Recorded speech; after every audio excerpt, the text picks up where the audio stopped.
Alléluia. Alléluia. Bien-aimés dans le Seigneur Jésus-Christ, que la paix, l'amour, la grâce de notre Seigneur Jésus-Christ soit avec nous tous. Le thème est intitulé « La convoitise est la source de tous les péchés ». Nous allons essayer de définir certains mots-clés, deux mots-clés de ce thème. Convoitise, c'est le désir de posséder quelque chose à laquelle l'on n'a pas droit ou qui est défendu. La Bible spécifie deux types de convoitise. La convoitise de la chair et la convoitise des yeux. Péché, acte conscient par lequel on fait ce qui est interdit par la loi divine. Pour ainsi reformuler le thème, c'est le désir illégal des biens du monde qui nous pousse à poser des actes désagréables devant l'Éternel, notre Dieu. L'interdiction de la convoitise, c'est le dernier commandement du décalogue. Tu ne convoiteras point la maison de ton prochain. Tu ne convoiteras point la femme de ton prochain, ni son serviteur, ni sa servante, ni son bœuf, ni son âne, ni aucune chose qui appartient à ton prochain. Tel est le 10e commandement du décalogue reçu par Moïse de la part de l'Éternel, notre Dieu. Nous avons lu dans le livre d'Exode 20, verset 17, et qui est rappelé dans le livre de Deutéronome, chapitre 5, verset 21. Ainsi, nous pouvons dire tout simplement que la convoitise même a été interdite dans le décalogue et qui est le 10e, le dernier des commandements. Aussi important qu'elle soit, la parole de Dieu l'a encore réitérée plusieurs fois dans le Nouveau Testament. Romains 7, versets 7 à 11. Que dirons-nous donc? Que dirons-nous donc? La loi est-elle péché? Est-ce que nous allons dire que la loi est un péché? Parce que nous avons vu que dans les 10 commandements de Dieu, Dieu a interdit la convoitise. Oui. Maintenant, à ce niveau, est-ce que nous allons dire que la loi est-elle un péché? Loin de là. Oui. Mais je n'ai connu le péché. Je n'ai connu le péché que par la loi. Par la loi. Oui. Car c'est parce que Dieu nous a interdit la convoitise que nous voyons aujourd'hui que la convoitise est un péché. Oui. Car je n'aurais pas connu la convoitise. Je n'aurais pas connu la convoitise si la loi ne dit. Oui. Tu ne convoiteras point. Tu ne convoiteras point. Et le péché. Et le péché. Saisissant l'occasion. Saisissant l'occasion. Produisit en moi. Produisit en moi. Par le commandement toutes sortes de convoitises. Par le commandement, le péché a produit en moi toutes sortes de péchés, toutes sortes de convoitises, oui. Car sans la loi, le péché est mort. Le péché est mort. Pour moi, étant autrefois sans loi, je vivais, mais quand le commandement vint, le péché reprit vie. Alléluia. Bien-aimés dans le Seigneur Jésus-Christ, nous voyons par là que lorsque les enfants d'Israël étaient sans loi, il n'y avait pas de péché. C'est vrai, il y avait de péché, mais ils n'ont pas connu de péché. Mais lorsque la loi est venue, ils ont connu, on ne doit pas faire ci, on ne doit pas faire ça. Éphésiens 5, verset 3. Que l'impudicité. Maintenant, on nous demande encore de nouveau que l'impudicité. Qu'aucune espèce d'impureté. Et que la cupidité. Ne soit pas même nommée parmi nous. Parmi nous les chrétiens. Ainsi qu'il convient à des saints. Et qu'est-ce que Colossiens 3, verset 5 nous dit? Colossiens 3, verset 5. Faites donc mourir les membres qui sont sur la terre. Nous devons faire mourir les membres qui sont sur la terre. L'impudicité. L'impureté. Les passions. Les mauvais désirs. Et la cupidité. Merci. L'observance de cette recommandation est importante pour nous car la convoitise ouvre la porte à la tentation. Jacques 1, verset 14. Et cette dernière, quant à elle, réussit son coup, affecte considérablement notre communion avec Dieu. elle nous égare loin de la voie de l'Éternel, notre Dieu. Jacques 1, verset 14. Mais que chacun est tenté Mais chacun est tenté quand il est attiré et amorcé par sa propre par convoitise. sa propre convoitise. Si tel est le cas, pourquoi dit-on que la convoitise est la source de tous les péchés? Nous allons voir quelques exemples dans la Bible. La convoitise est le principal instrument par lequel nous sommes tentés. Jacques 1,14 que nous venons de lire tout à l'heure. La tentation ne vient jamais de Dieu. Jacques 1,13. La tentation ne vient jamais de Dieu. Qui dit que personne, lorsqu'il est tenté, ne dise c'est Dieu qui me tente. C'est Dieu qui me tente. Car Dieu ne peut être tenté par le mal. Car Dieu ne peut être tenté par le mal. Et il ne tente lui-même personne. Et Dieu même ne tente personne. Mais que chacun est tenté quand il est attiré et amorcé par sa propre convoitise. Merci.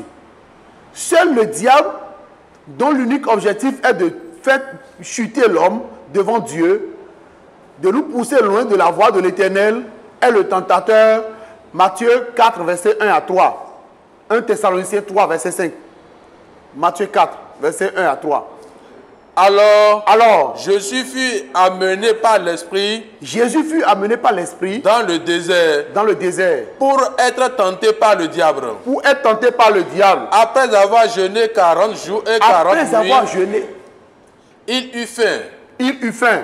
Le tentateur s'étant approché lui dit, si tu es fils de Dieu, ordonne que ces pierres deviennent des pains. Merci. Nous voyons par là que c'est le diable qui est le tentateur. C'est lui qui nous pousse à tomber dans le péché.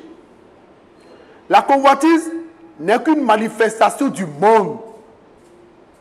1 Jean 2, verset 16. Car tout ce qui est dans le monde, la convoitise de la chair, la convoitise des yeux, et l'orgueil de la vie, ne vient point du Père, mais vient du monde. Et le monde passe. Merci. Nous voyons par là que la convoitise est la manifestation du monde, et ceux qui s'y conforment vivent selon la chair et ne peuvent donc pas se soumettre à la volonté de Dieu, à la loi de Dieu. Romains 8, versets 5 à 7. Ceux, en effet, qui vivent selon la chair, s'affectionnent aux choses de la chair.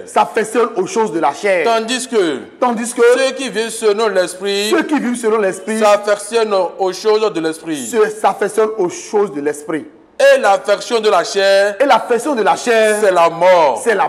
Tandis que l'affection de l'esprit, c'est la vie et la paix. Lorsque nous sommes dans la convoitise de la chair, lorsque nous sommes dans la convoitise des yeux, ça nous réserve la mort, ça nous réserve la perte totale de notre vie. Mais lorsque nous affectionnons aux choses de l'esprit, nous avons la vie et nous avons la paix. Bien-aimés dans le Seigneur Jésus, si ceci est le cas, si nous pouvons voir ainsi le pourquoi dit-on que la convoitise est la source de tous les péchés, nous allons donner quelques exemples de convoitise dans la Bible. L'exemple le plus remarquable et dont les conséquences affectent l'humanité tout entière depuis la création du monde jusqu'à aujourd'hui est celui d'Adam et d'Ève, particulièrement d'Ève, qui a conduit au péché originel. Nous allons lire Genèse 3. Genèse 3, à partir du premier verset. Le serpent était le plus rusé de tous les animaux. Le serpent était le plus rusé de tous les animaux que l'Éternel Dieu avait fait.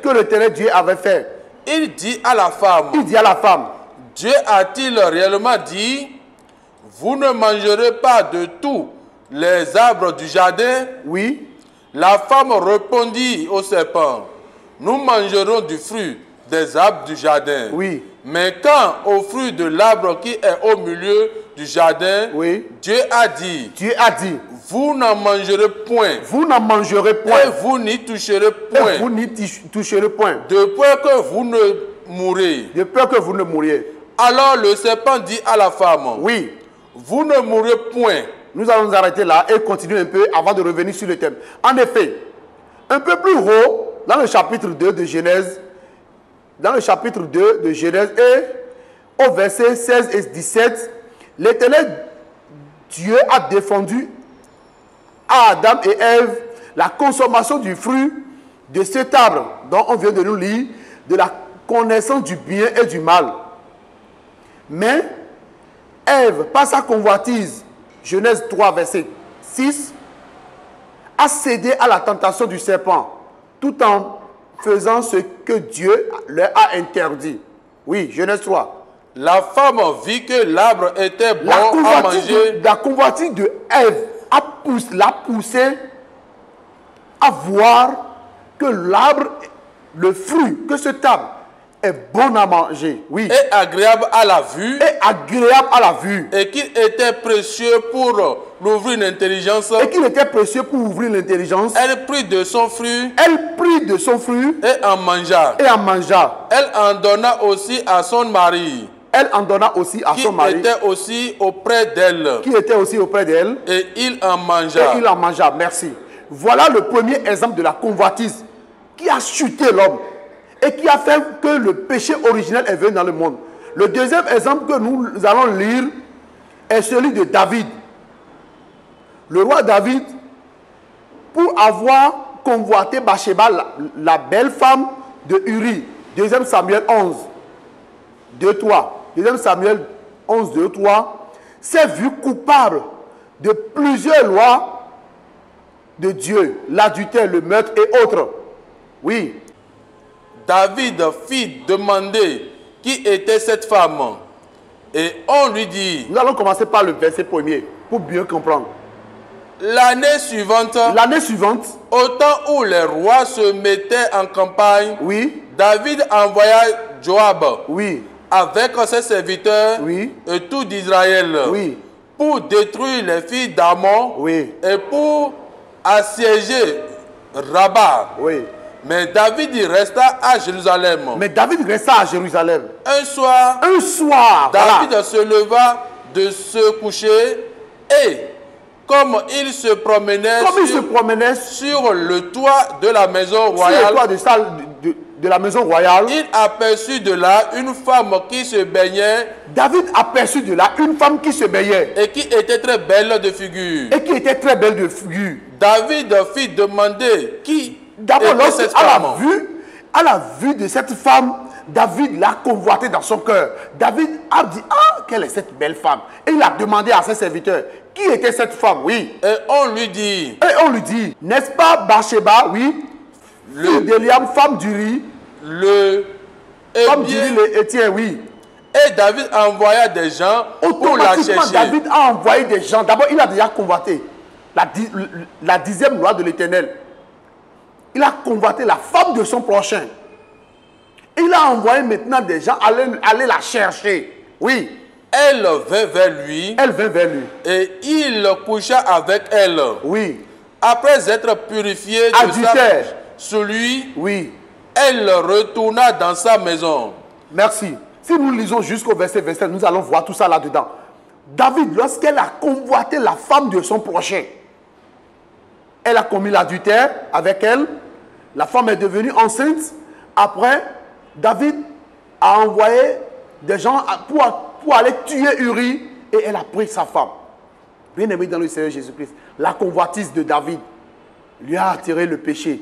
Et le péché lui a attiré la mort. Parce que David, lorsque Dieu lui a fait comprendre que c'est ce qu'il a fait et que c'est un mal grave devant lui, c'est en ce moment David a récité le psaume 51 que nous lisons chaque jour au début de chaque prière dans l'église du christianisme céleste. Mais laissez-moi vous dire que Dieu n'a pas laissé cet acte impuni. Laissez-moi vous dire que Dieu n'a pas laissé cette conduite impunie.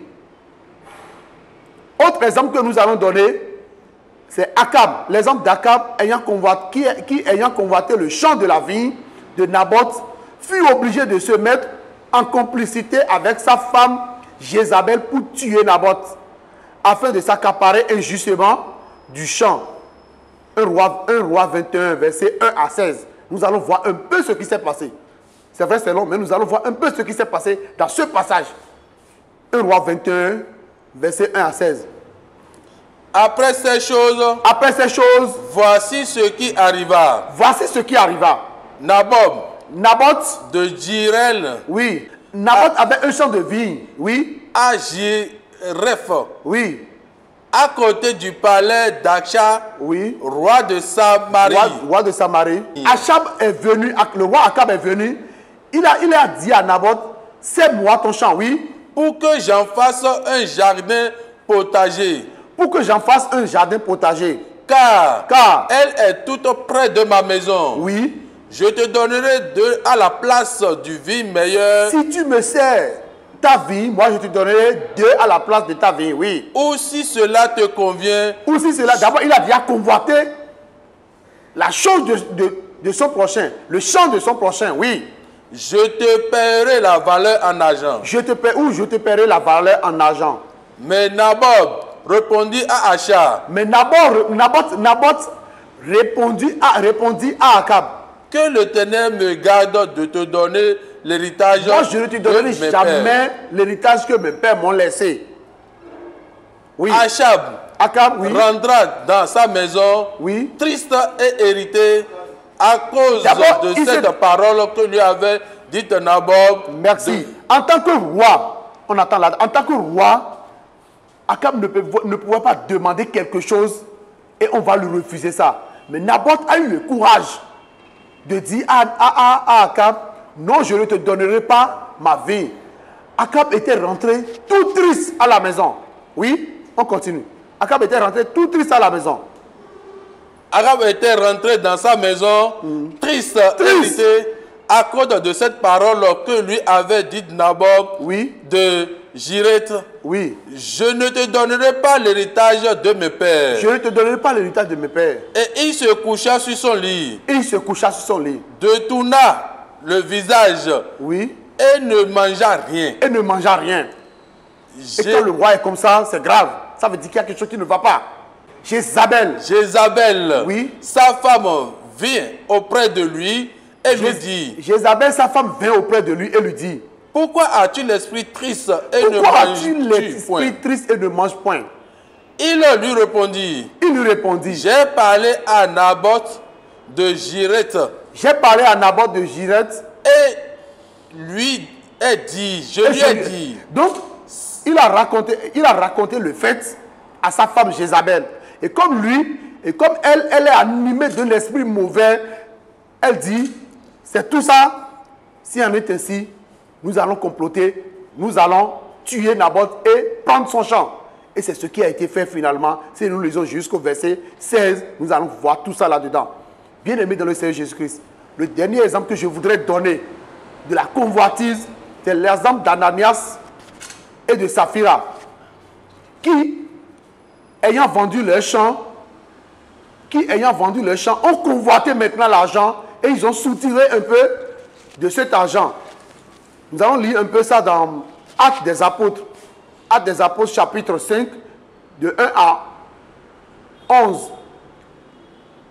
Tous d'un commun accord, ils vendaient leurs biens et amenaient l'argent aux pieds des apôtres. Mais quand il s'agit du tour de Ananias et de Saphira, eux, ils ont vendu l'argent et ils ont convoité maintenant le montant. Actes chapitre 5, verset 1 de 1 à 11, qu'on va essayer de lire. Mais un homme nommé Ananias, avec Saphira sa femme, vendit une propriété, et retint une partie du prix. Sa femme le sachant, puis apporta le reste. Ça veut dire qu'ils ont convoité l'argent. Ils ont vu que l'argent était beau, l'argent était nombreux, l'argent était beaucoup. Est-ce qu'on va emmener tout ça là au pied des apôtres alors que les autres en ont fait de même? Et le déposa au pied des apôtres. Ananias a amené le reste et le déposa au pied des apôtres. Pierre lui dit, Ananias, Pourquoi Satan a-t-il rempli ton cœur? Pourquoi Satan a-t-il rempli ton cœur? Au point que tu mentes au Saint-Esprit. Au point que tu mentes au Saint-Esprit. Et que tu aies retenu une partie du prix du champ. Et que tu aies retenu une partie du prix du champ. S'il n'eût pas été vendu. S'il n'eût pas été vendu. Ne te restait-il pas? Ne te restait-il pas? Et après qu'il a été vendu. Et après qu'il a été vendu. Le prix n'était pas à ta disposition. Le prix n'était pas à ta disposition. Comment as-tu pu mettre en ton cœur un pareil dessein? Comment as-tu pu mettre en ton cœur un pareil dessein? Ce n'est pas à des hommes que tu as menti, mais à Dieu. Mais à Dieu. Ananias, entendant ces paroles, tomba et expira. Ananias, entendant ces paroles, tomba et expira. Une grande crainte saisit tous les auditeurs. Oui, continue. Les jeunes gens s'étant levés, oui, l'enveloppèrent, l'emportèrent et l'encervelirent. Ils l'ont pris et ils l'ont enseveli. Environ 3 heures plus tard. Environ 3 heures plus tard. Sa femme entra. Sa femme aussi entra. Sans savoir ce qui était arrivé. Sans savoir ce qui était arrivé. Pierre lui adressa la parole. Pierre lui adressa encore la parole. Dis-moi. Dis-moi, femme. Est-ce à un tel prix que vous avez vendu le champ? Est-ce à un tel prix que vous avez vendu le champ? Oui, vous connaissez bien les femmes. Vous connaissez bien les femmes quand elles mentent. Elles sont prêtes à tout dire. Elle a commencé ses blabla devant l'apôtre Pierre. Oui, répondit-elle. Oui, répondit-elle. Ah, c'est à ce prix-là. C'est à ce prix qu'on a vendu l'apôtre Pierre. Alors Pierre lui dit. Comment vous êtes-vous accordé peut tenter l'esprit du Seigneur? Quand vous vous êtes accordé pour tenter l'esprit du Seigneur. Voici ceux qui ont enseveli ton mari sont à la porte. Voici ceux qui ont enseveli ton mari sont à la porte. Et ils t'emporteront. Et ils t'emporteront aussi. Au même instant. Elle tomba aux pieds de l'apôtre. Elle tomba et mourut. Merci. Comme l'a dit l'apôtre Jacques dans Jacques 1. Verset 14-15, la convoitise ayant conçu, enfanta le péché, et le péché à son tour enfanta la mort. Bien-aimés dans le Seigneur Jésus-Christ, si tel est le cas, que la convoitise n'est pas une bonne chose, que faire alors pour surmonter la convoitise? Pour surmonter la convoitise, il faut vivre dans le contentement et se confier à Dieu. 1 Timothée 6. 1 à 8. Mais nous allons lire Luc 3, verset 14. Que tous ceux qui sont sous le joug de la servitude regardent leur maître comme digne de tout honneur. Que tous ceux qui sont sous le joug de la servitude regardent leur maître comme de digne honneur, oui. Afin que le nom de Dieu et la doctrine ne soient pas blasphémés. Afin que le nom de Dieu et la doctrine ne soient pas blasphémés. Et que ceux qui ont des fidèles pour maître ne les méprisent pas. Merci. Lisez-moi Luc 3, verset 14. Qui dit quoi? Des soldats aussi lui demandaient. Oui. Et nous, que devons-nous faire? Que devons-nous faire? Il leur répondit. Ne commettez ni extorsion, ni faute envers personne. Ne commettez ni faute envers personne. Et contentez-vous de votre solde. Merci. Et Philippiens 4, l'apôtre Paul nous dit quoi dans Philippiens 4, verset 11, 12? Ne commettez aucune faute envers personne. Si vous faites ça, vous allez surmonter la convoitise. Philippiens 4, verset 11, 12. Ce n'est pas en vue de mes besoins que je dis cela. Oui. Car j'ai appris à être content de l'état où je me trouve. Car il faut apprendre à être content de l'état dans lequel nous nous trouvons. De l'état dans lequel tu te trouves, il faut apprendre à être content de cet état, oui. Je sais vivre dans l'humiliation. Oui. Et je sais vivre dans l'abondance. Je sais vivre dans quoi? L'humiliation. Dans l'humiliation, et je sais vivre dans l'abondance aussi. En tout et partout, j'ai appris à être rassasié et à avoir faim. En tout et partout, j'ai appris à être rassasié et à avoir faim. Ça veut dire, si Dieu fait de toi quelque chose aujourd'hui, sois fier de toi-même. Si tu es pauvre, si tu es riche, sois fier de toi-même. Il nous faut revêtir du Seigneur Jésus-Christ tout en oubliant la chair. Romains 13, verset 14. Car ceux qui vivent selon la chair ne peuvent résister à la convoitise. Mais revêtez-vous du Seigneur Jésus-Christ. Mais revêtez-vous du Seigneur Jésus-Christ. Et n'ayez pas soin de la chair pour en satisfaire les convoitises. N'ayez pas soin de la chair pour en satisfaire les convoitises. Bien-aimés dans le Seigneur Jésus-Christ. Pour surmonter également la convoitise, il nous faut nous soumettre à Dieu et à sa volonté Afin de résister au diable. Jacques 4, verset 7. Soumettez-vous donc à Dieu. Soumettez-vous donc à Dieu. Soumettons-nous donc à Dieu pour surmonter la convoitise. Oui. Résistez au diable et il fuira loin de vous. Résistons au diable et il fuira loin de nous. Approchez-vous de Dieu. Approchons-nous de Dieu. Et il s'approchera de vous. Et il s'approchera de nous. Merci. Bien-aimés dans le Seigneur Jésus-Christ, enfin, le dernier cas que je vais donner, pour surmonter la tentation, il faut prier ardemment. Matthieu 26, verset 41. 42. Veillez, priez. Veillez, priez. Afin que vous ne tombiez pas dans la tentation. Afin que vous ne tombiez pas dans la tentation. L'esprit est bien disposé. L'esprit est bien disposé. Mais la chair est faible. Mais la chair est faible. Il s'éloigna une seconde fois. Merci. L'esprit est bien disposé, mais la chair est faible. Jésus s'est éloigné pour montrer à ses apôtres qu'il faut beaucoup prier. Il faut prier à tout temps. Bien-aimés dans le Seigneur Jésus-Christ, voilà ce que nous pouvons dire de ce thème. La convoitise est la source de tous les péchés. Et en conclusion, nous pouvons dire tout simplement que, eu égard à tout ça, nous ne devons pas aimer le monde, ni les choses qui sont dans le monde. 1 Jean 2, verset 15 à 17. 1 Jean 2, verset 15 à 17. N'aimez point le monde, ni les choses qui sont dans le monde. N'aimez point le monde. N'aimez point le monde. Ni les choses qui sont dans le monde. Pour que nous ne tombions pas dans la convoitise. Pour que la convoitise ne prenne pas le dessus sur nous, n'ait pas la raison sur nous. Nous ne devons pas aimer le monde, ni les choses qui sont dans le monde. Oui. Si quelqu'un aime le monde, si quelqu'un aime le monde, l'âme du Père n'est point en lui. L'amour du Père n'est point en lui. Car tout ce qui est dans le monde, la convoitise de la chair, la convoitise de la chair, la convoitise des yeux, et l'orgueil de la vie, ne vient point du Père, mais vient du monde. Et le monde passe, et sa convoitise aussi. Mais celui qui fait la volonté de Dieu demeure éternellement. Mais celui qui fait la volonté de Dieu demeure éternellement. Petit enfant. Merci. Celui qui fait la volonté de Dieu demeure éternellement. Que Dieu bénisse sa parole et soyez bénis également au nom de Jésus-Christ.